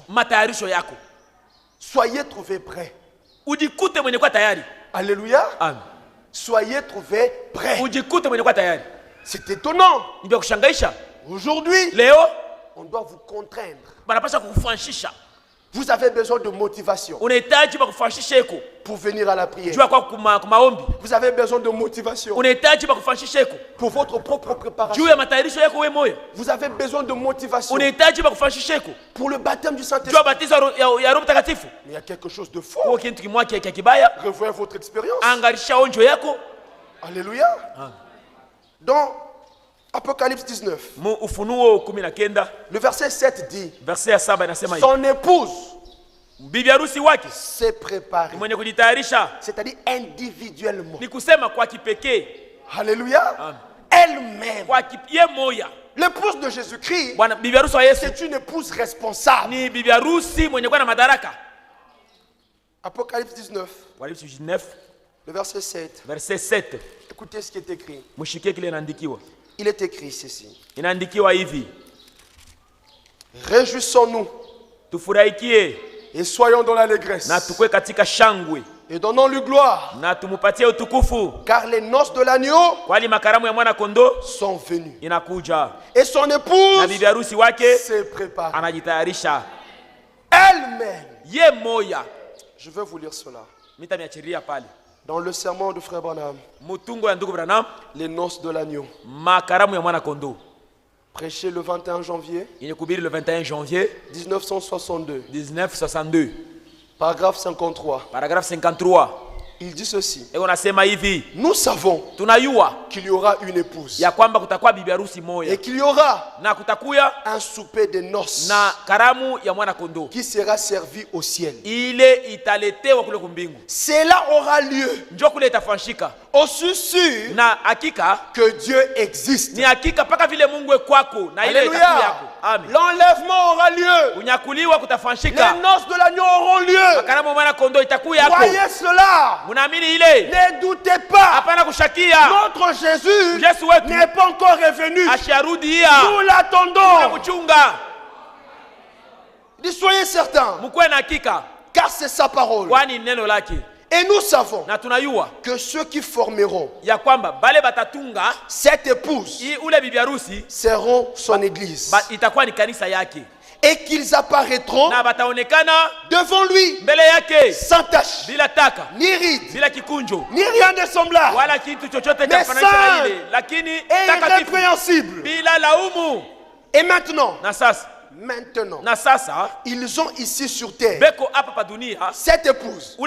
Maintenant, ils ont ici sur terre le matériel nécessaire pour se préparer. Quel est ce matériel? Le message biblique du temps de la fin. Vous avez le matériel nécessaire pour se préparer. Il poursuit. Il dit, si vous remarquez bien, il est dit, elle s'est elle-même préparée. Vous avez entendu ce frère? Si vous remarquez bien, il est dit, elle s'est elle-même préparée. Beaucoup de gens disent, si le Seigneur me délivre de ces mauvais esprits, s'il me délivre de la boisson, ou des jeux d'argent, ou du mensonge, ou du vol, je le servirai. Mais cela dépend de vous. Vous devez aussi faire quelque chose. Quelle est cette chose? Ce matin, donnez-lui votre cœur. Alléluia. Amen. Vous devez aussi faire quelque chose. Ceux qui vaincront hériteront tout. Ceux qui vaincront, vous avez le pouvoir. Vous avez le pouvoir de faire cela. Mais vous devez avoir la volonté d'abandonner. Je vous l'avais dit. Alléluia. Amen. Il dit, voyez, elle s'est elle-même préparée. J'aime cette parole. Vous avez le pouvoir. Je vous l'avais dit. C'est ça le mystère de la grâce. Dans la grâce, Dieu nous a donné le pouvoir. Et Jean chapitre 1er, nous dit au verset 11 jusqu'au verset 12, elle est venue chez les siens, les siens ne l'ont point reçu. Mais à tous ceux qui l'ont reçu, il a donné le pouvoir de devenir enfants de Dieu. Alléluia. Amen. Il faut le pouvoir pour naître enfant de Dieu. Vous avez ce pouvoir. Il dit encore dans Luc, frère, chapitre 10. Alléluia. Je vous ai donné le pouvoir de marcher sur le serpent, le scorpion, et toute la puissance de Dieu. Je vous ai donné. C'est un don. C'est un don. C'est gratuit. C'est à vous de prendre ou de refuser. Moi j'ai pris. Moi j'ai pris. Et vous aussi? Prenez cela. Je vous ai donné le pouvoir de marcher sur le serpent, le scorpion et sur toute la puissance de l'ennemi. Amen. Alléluia. Amen. Et nous ne sommes pas les dénominationnels. La dénomination, pour eux, la puissance de l'ennemi, c'est la sorcellerie. Quand ils entendent les chats miauler, comme là chez le frère Clément, il y a un chat. La musique sera, fais. Au nom de Jésus.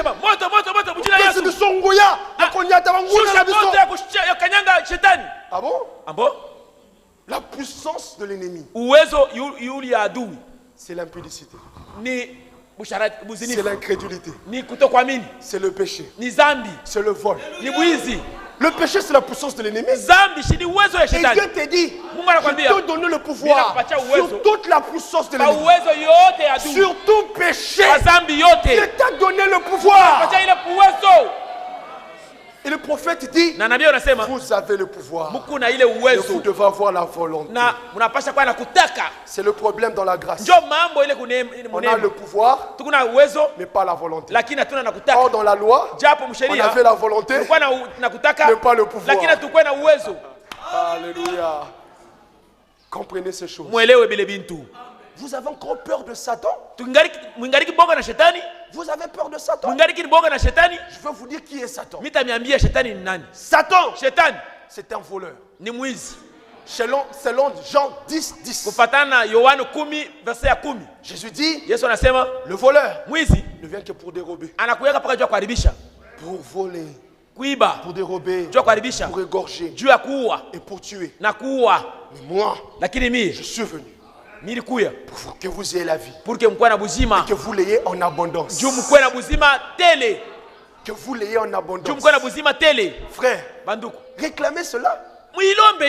Étienne était en abondance. La Bible dit, Étienne, plein d'Esprit Saint, plein de foi, plein de puissance. Tout ce que Étienne avait, c'était plein.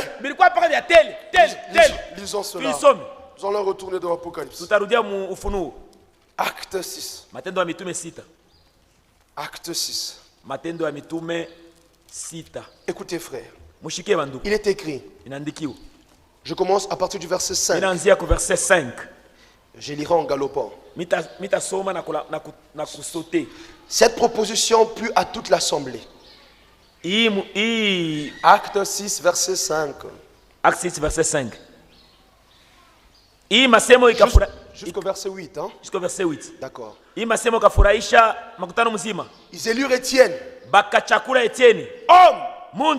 Plein de foi. Homme. Plein d'Esprit Saint. Vous êtes là? Je galope. Verset 7. Verset 7. Verset 8. Verset 8. Étienne, pleine de grâce. Le verset 5 dit. Verset 7 nasema. Le verset 5 dit. Verset 5 nasema. Étienne, plein de foi. Plein d'Esprit Saint. Le verset 8 dit. Verset 8 nasema. Étienne, plein de grâce. Et de puissance. Vous imaginez cela? Tout ce qu'Étienne avait, c'était seulement plein.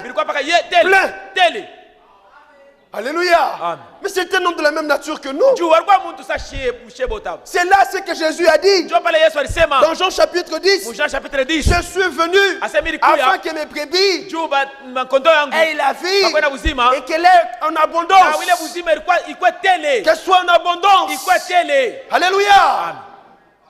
Mais le voleur, lui, il vient que pour dérober, pour égorger et pour tuer. Et c'est Satan.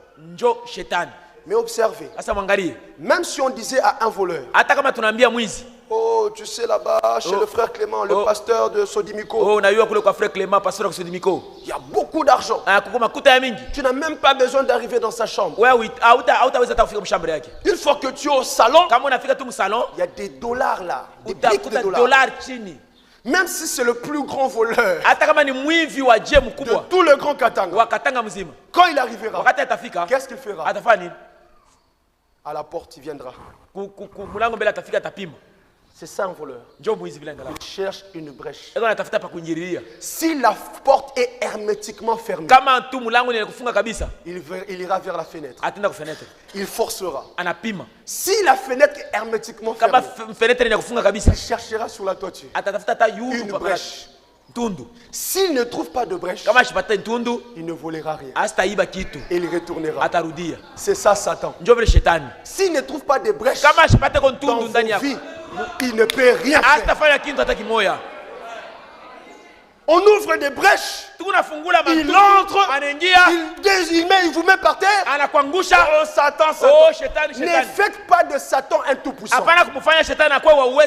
Satan n'est pas tout-puissant. Même pour frapper Job, il devait recevoir la permission de Dieu. Satan ne peut rien me faire. Je le défie. Il ne peut rien me faire. Vous devez être révolté, frère. Connaissez qui vous êtes. Alléluia. Un voleur, c'est ce qu'il est. Si vous êtes hermétiquement fermé par la parole de Dieu, gardé par le Saint-Esprit, il ne vous fera rien. Matthieu 4. Verset 1er jusqu'au verset 8. On l'appelle le tentateur. Alléluia. Un tentateur. C'est qui un tentateur? C'est un homme qui agit sans garantie, sans assurance. Alléluia. Donc quand Satan vient, s'il vous plaît frère, comment vous appelez-vous? Comment? Mouapé. Il dit bon, je vais tenter le frère Mouapé. Peut-être que je l'aurai. Peut-être que je l'aurai. Peut-être que je l'aurai. Peut-être que je ne l'aurai pas. C'est ça Satan. Quand il vient vous tenter, il n'est pas sûr de vous avoir. Alléluia. La force de Satan, c'est la persévérance. C'est comme ça qu'il y a une expression française qui dit vous êtes persévérant comme le diable. Quand tu es persévérant, on dit tu es persévérant comme le diable. Parce que c'est ça Satan. Il est persévérant. Mais il sait, peut-être que je l'aurai, peut-être que je l'aurai pas, mais il vient quand même. C'est ça. Il échoue, il revient. Un tentateur. Un esprit qui agit sans assurance. Et tu as peur de lui? Frère, arrêtez de faire de Satan le tout-puissant. Qu'est-ce qu'il est encore? C'est Satan. C'est un fouillard. Un fouillard. Vous avez peur d'un fouillard? Jacques chapitre 4. L'Écriture dit au verset 7, soumettez-vous donc à Dieu. Alléluia. Mes sœurs, alléluia. Les sœurs de la chorale, alléluia. Oui. Écoutez, c'est sérieux. Surtout pour vous les sœurs. C'est vous que le diable embrouille très souvent. Vous devez savoir qui il est.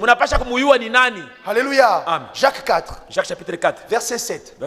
Soumettez-vous donc à Dieu. Et résistez au diable. Et il fuira loin de vous. Un fouillard, frère. Donc quand il vient te tenter là, peut-être que je l'aurai, peut-être que je ne l'aurai pas. Il vient, tu le résistes. Comme Jésus, il est écrit, il se retourne, il court. Un fouillard. Et vous avez peur de lui? Oh frère, soyez révoltés. Alléluia. Amen. Soyez révoltés, frère. Il ne peut rien vous faire. À moins que vous lui donnez accès. Vous avez le pouvoir. Son épouse, c'est elle-même préparée. Alléluia. Amen. Elle-même s'est préparée. L'épouse de Jésus-Christ est une épouse responsable. L'épouse de Jésus-Christ est comme la fourmi. La fourmi n'a pas besoin de pasteur pour se préparer. La fourmi n'a pas besoin d'un enseignant, n'a pas besoin d'un ancien, n'a pas besoin d'un frère pour l'exhorter. Prends ta préparation au Seigneur. Elle-même. Quel temps est-il? C'est le temps de la préparation. Proverbe 6. Proverbe 6. Allons-y. Proverbe 6. Proverbe chapitre 6. Verset 6. Verset 6. Proverbe 6. Proverbe chapitre 6. Commençons au verset 6. Commençons au verset 6. Jusqu'au verset 9. Par verset 9. Va vers la fourmi. Wende kwa fourmi. Paresseux. Paresseux. Muvivu. Mais beaucoup de frères sont des paresseux. Banduku bamingi ne bavivu. Beaucoup sont des paresseux. Bamingi ne bavivu. Ils ne veulent pas travailler à leur salut. Kutumika jua wokovu Ils ne veulent pas se préparer. Mais qu'est-ce que c'est? C'est la paresse. Ni muvivu. Alors le Seigneur dit, va vers la fourmi. Paresseux. Considère ses voies et deviens sage. Considère ses voies et deviens une vierge sage. Alléluia. Considère ses voies et deviens une vierge sage. Je vais expliquer. Il dit, elle n'a ni chef. Elle n'a pas de frère Franck. Elle n'a pas de pasteur. Elle n'a personne. Elle n'a pas de conducteur. Elle n'a ni chef, ni inspecteur, ni maître. Mais elle prépare. Alléluia. Mettez cela, frère. Oui. Mais elle prépare en été sa nourriture. En été, l'été. Alléluia. Oh, c'est l'été. Elle-même, elle va préparer sa nourriture. Elle amasse pendant la moisson. De quoi manger. Vous avez entendu cela? Pas besoin de pulsion extérieure. Pas besoin de motivation extérieure. Mais elle-même, elle regarde le temps, elle discerne, elle commence à préparer sa nourriture. Elle commence à amasser. Alléluia. La Vierge sage, c'est le temps d'avoir de l'huile en réserve. Alléluia. Les folles sont là, paresseuses, sans huile. On prêche le baptême du Saint-Esprit.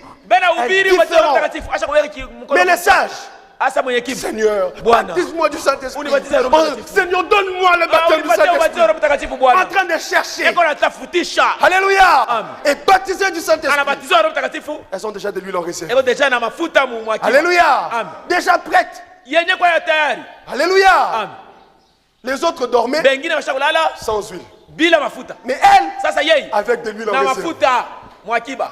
Déjà prête. Quand la voix retentit, voici l'époux, allez à sa rencontre. Toutes les 10 s'est réveillées. Maintenant, les sages ont commencé à regarder. Alléluia. Mais les folles, on n'avait pas de l'huile. On va chercher. Trop tard. Trop tard. C'est ça, la Vierge sage. La Vierge sage, elle est comme une fourmi. Elle se prépare. On ne la bouscule pas. Elle-même sait ce dont elle a besoin maintenant. Quand les autres sont distraits, lui cherche le baptême. Lui, il écoute la parole. Il crie à Dieu. Alléluia. Il prie. C'est ça.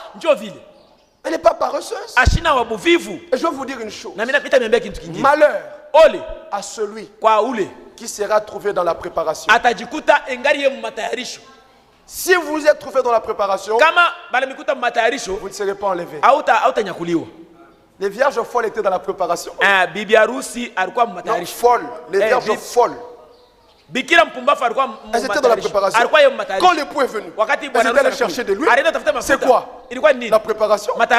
Mais les sages étaient déjà prêts. Alléluia.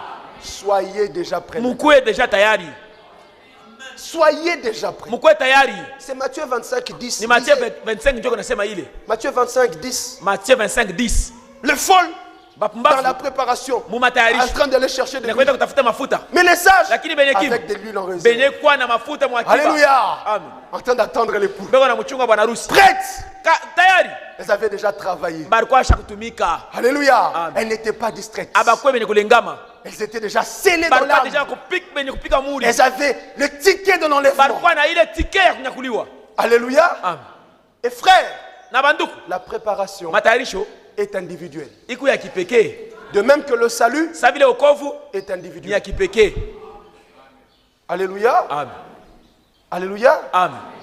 C'est pour cela Amos 4 dit au verset 12. Prépare-toi à la rencontre de ton Dieu. Pas préparez-vous, mais prépare-toi. La préparation est individuelle. Si mon frère est distrait, c'est son problème. Si ma soeur est distraite, c'est son problème. Moi, je me prépare. Alléluia. Prépare-toi à la rencontre de ton Dieu.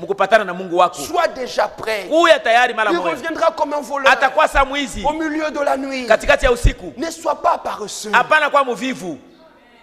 Frère, nous devons être révoltés avec ces messages. Voir des scandales parmi nous, c'est une honte. C'est une honte. Nous, on devait être des maîtres. Non, je n'aime pas cette traduction-là d'enseignant. Un maître, c'est différent d'un enseignant. Un maître, c'est celui qui a la maîtrise de la chose. Vous pouvez être un enseignant sans être un maître.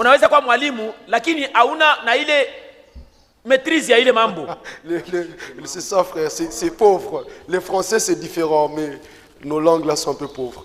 Voyez cela, frère? Un maître qui a la maîtrise de la chose. Alléluia. C'est pour cela qu'on appelait Jésus maître. Il était maître. Il avait la maîtrise des choses de Dieu. Il avait la maîtrise de la parole. Alléluia. Paul écrit aux Hébreux. Et il leur dit, dans Hébreux chapitre 5, verset 11, jusqu'au verset 13. Nous avons beaucoup à dire là-dessus. Ce matin aussi, j'ai beaucoup à dire là-dessus. Nous avons beaucoup, frère. Et il dit, Hébreux 5, 11. Nous avons beaucoup de choses à dire là-dessus. Et des choses difficiles à expliquer. Pourquoi ces choses sont devenues difficiles? Parce que vous êtes devenus lents à comprendre. Souvenez-vous de la première exhortation. Soyez attentifs pour comprendre. Et Paul leur regarde.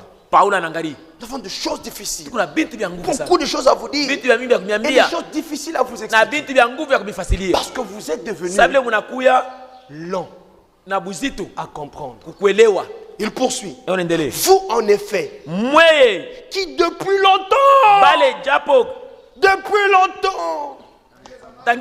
devriez être des maîtres. Vous imaginez cela? Vous avez encore besoin qu'on vous enseigne les premiers rudiments du oracle de Dieu.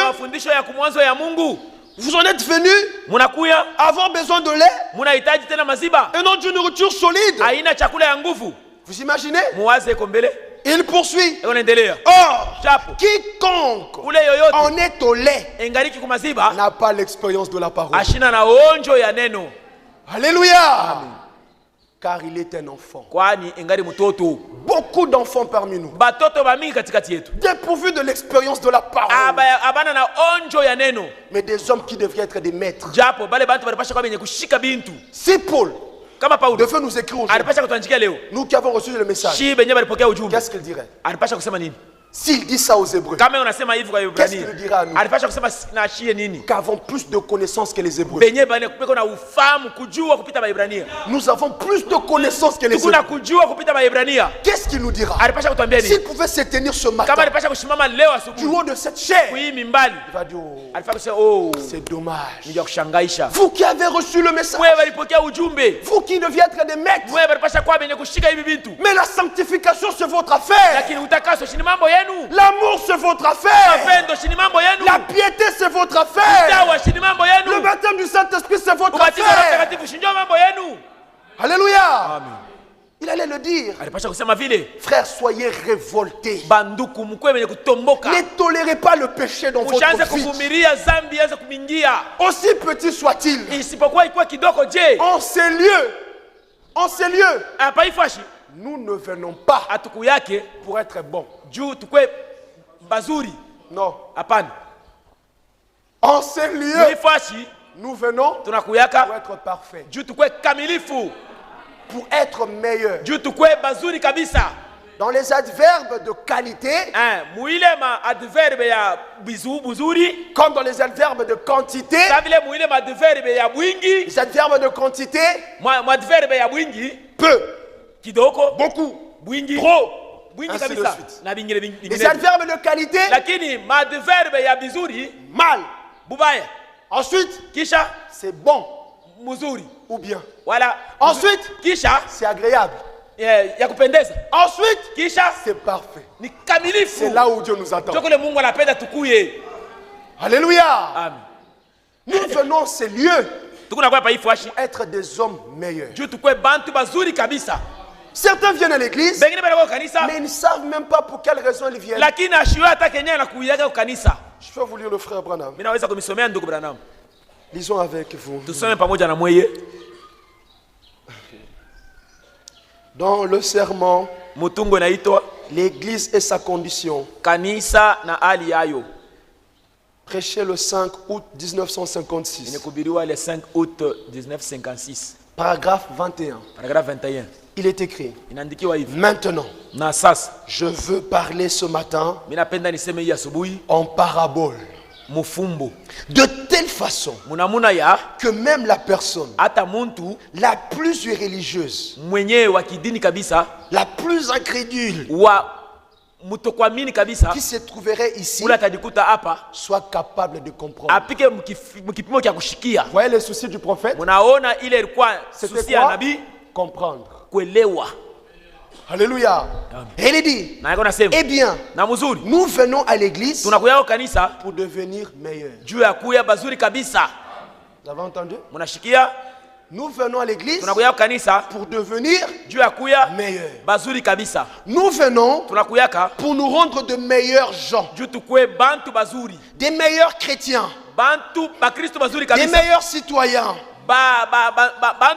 des meilleurs pères, des meilleures mères, des meilleurs voisins, des meilleures étudiantes, des meilleures épouses, des meilleurs travailleurs.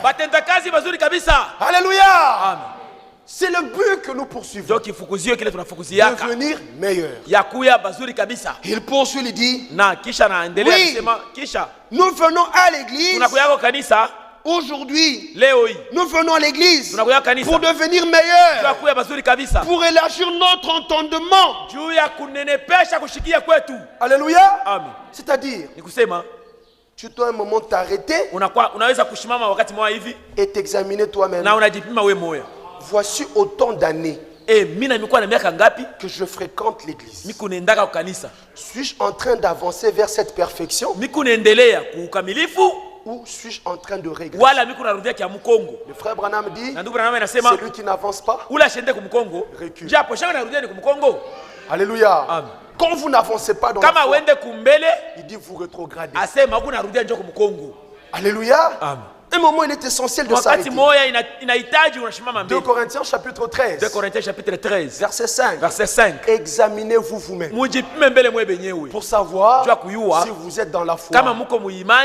Regarde-toi. Est-ce que j'avance ou je régresse?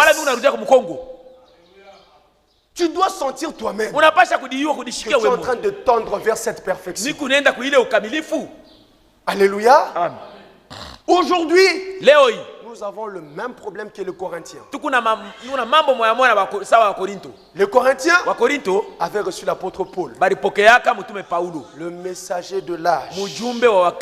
Alléluia. Amen. Ils étaient remplis de connaissances, remplis de dons. Mais les Corinthiens avaient perdu la vision. Ils ne savaient plus pour quelle raison ils allaient à l'église.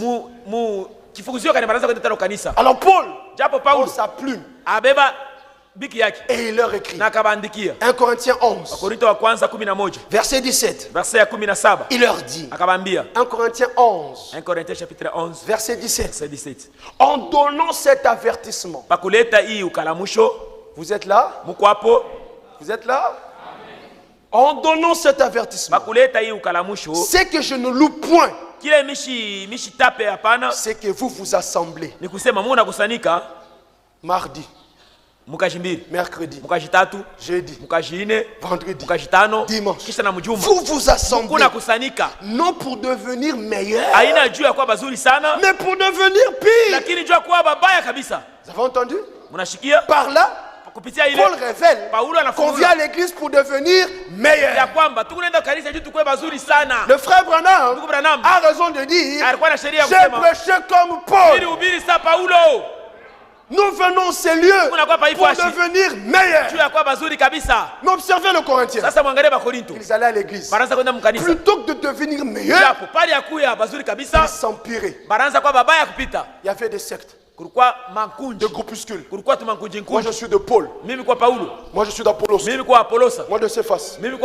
Qui est venu à l'église? Paul. Ah, moi je viens pas. Si Céphas vient, Pierre, on sera là. Oh, Pierre dit: ce n'est pas possible. Parmi vous, il y a des divisions, il y a des sectes.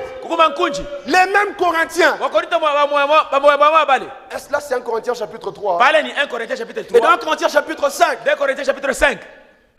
1 Corinthiens chapitre 5. Il va jusqu'à prendre la femme de son père. Mais un frère, Paul regarde, même les péchés que les païens ne commettent pas, vous qui avez reçu le message, vous le commettez. Il s'empirait. Comme si ça ne suffisait pas. 1 Corinthiens chapitre 6. Il s'accusait dans le cours des tribunaux. Juge, ce frère ici, je lui avais donné 50 000 francs pour le commerce. Mais il ne me l'a pas rendu. Paul dit: vous qui allez juger les anges, vous allez vous faire juger par des païens. Vous imaginez? Plutôt que de devenir meilleur, il ne faisait que s'empirer. Ils avaient perdu la vision. C'est l'attitude de plusieurs parmi nous. Et il faut dire la vérité en face. Et le frère Branham dit 1 Corinthiens et 2 Corinthiens, ce sont des livres de correction. Parce qu'ils ont commis beaucoup de gaffes. Ils avaient perdu la vision. Ce matin, retrouve la vision, ma soeur. Nous venons ces lieux pour devenir meilleurs. Jésus-Christ, il viendra. Mais il reviendra chercher une église glorieuse, sans tache, ni ride, ni rien de semblable, mais sainte et irrépréhensible. Éphésiens 5, verset 27. Il est écrit: afin de faire paraître devant lui,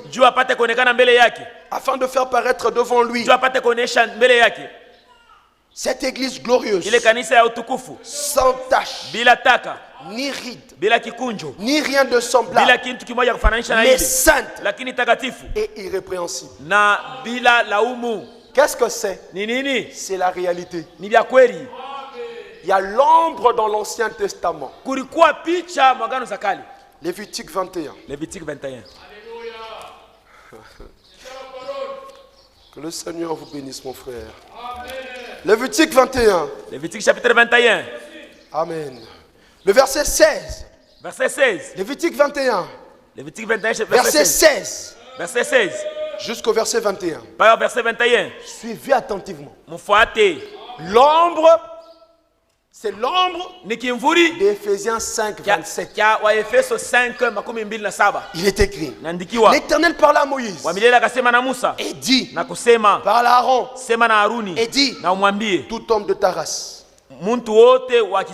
et parmi tes descendants qui aura un défaut corporel ne s'approchera point pour offrir l'aliment de son Dieu. Vous imaginez? Dieu vient parmi les païens. Il vient parmi les païens. Et il arrive là, frère, parmi les païens. Il sort Abraham. Alléluia. Et dans Abraham, il y a Isaac, il y a Jacob, il y a Israël. Israël est constitué de 12 tribus.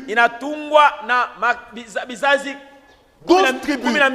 Il vient maintenant dans Israël. D'abord, il vient parmi les païens. Il sort Abraham. Alléluia. Qui est Israël? Il vient en Israël. Il sort les 12 tribus. Non. Dans les 12 tribus d'Israël, il choisit les Lévites. Une tribu. Vous me servirez. Un moment encore. Il vient parmi les Lévites. Il sort encore. Alléluia. Dieu qui fait son triage. Lévite, c'est vrai, je vous ai choisi. Mais celui qui aura un défaut corporel ne s'approchera pas. Il est venu dans le monde, il a sorti l'église. Alléluia. Dans l'église, il a sorti les vierges. Dans les vierges, il a retiré les sages. Alléluia. Amen. Dieu fait sa sélection comme ça. Et il leur dit, verset 18, tout homme qui aura un défaut corporel ne pourra s'approcher. Un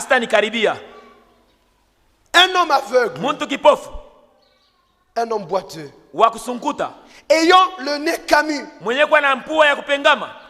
ou un membre allongé. Avez-vous déjà vu cela, n'est-ce pas? Un homme, il est là, mais vous voyez qu'il y a un doigt qui est plus élancé que l'autre. Ou un homme ayant une fracture au pied. Ou à la main. Ou un homme bossu. Ou grêle. Ou ayant une tache à l'œil. C'est surtout ça qui m'étonne. Il est parfait.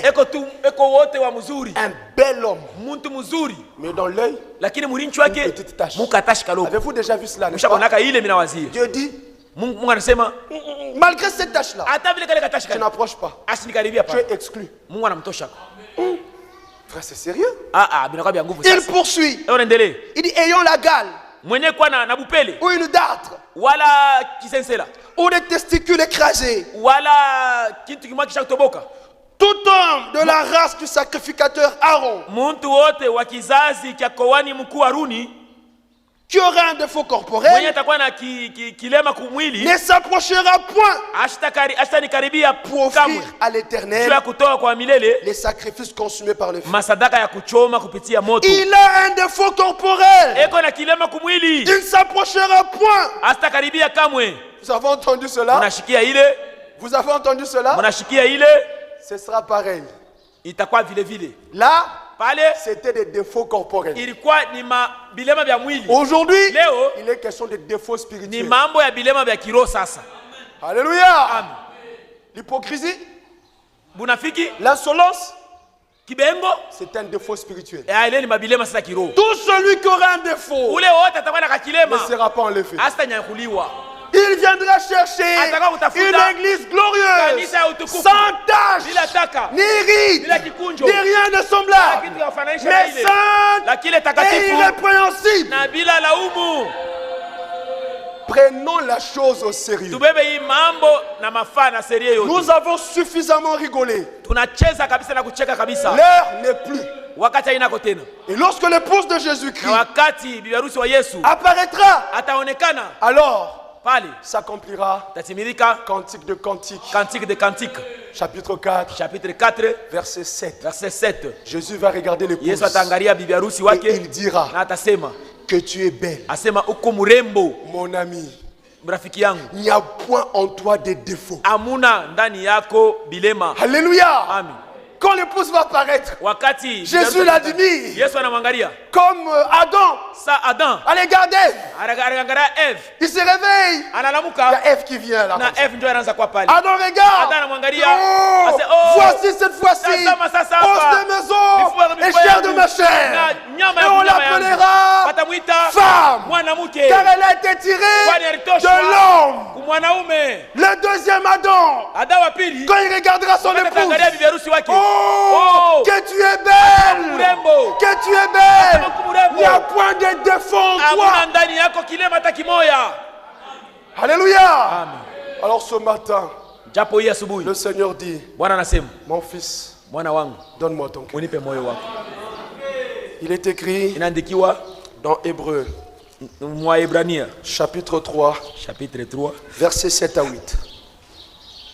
C'est pourquoi, selon ce que dit le Saint-Esprit, aujourd'hui, pas demain, aujourd'hui, si vous entendez sa voix, n'endurcissez pas vos cœurs. Alléluia. Amen. Aujourd'hui, si vous entendez sa voix, n'endurcissez pas vos cœurs. Ma soeur, mon frère, alors qu'on nous conduit dans un cantique, le Seigneur te parle. Toi qui n'as jamais donné ta vie à Jésus, il te dit, mon fils, donne-moi ton cœur. Si tu es parmi nous ce matin, approche. Le Seigneur t'appelle. N'aie pas honte. Approche. Viens donner ta vie au Seigneur Jésus-Christ. Car il a dit, mon fils, donne-moi ton cœur. La chorale peut nous conduire par un cantique. Alors que l'intéressé, le concerné, est en train d'approcher. Le Seigneur t'appelle. Il est écrit dans Romains chapitre 8, au verset 30. Et ceux qu'il a prédestinés, il les a aussi appelés. Toi qui l'as prédestiné, ce matin, le Seigneur t'appelle. Viens à Jésus. Viens lui donner ta vie. Laisse-toi être baptisé au nom du Seigneur Jésus. Mon fils, donne-moi ton cœur. La chorale peut chanter alors que j'invite l'ancien pour continuer. Approche ma soeur. Nous inclinons nos têtes alors que le concerné est en train d'approcher. Approchez ma soeur. Approchez mon frère. Si vous êtes parmi nous, le Seigneur t'appelle et il te dit, donne-moi ton cœur. Si tu lui donnes son cœur ce matin, tu auras le bonus, le baptême du Saint-Esprit qu'il a promis en disant dans peu de jours. Le Seigneur vous appelle.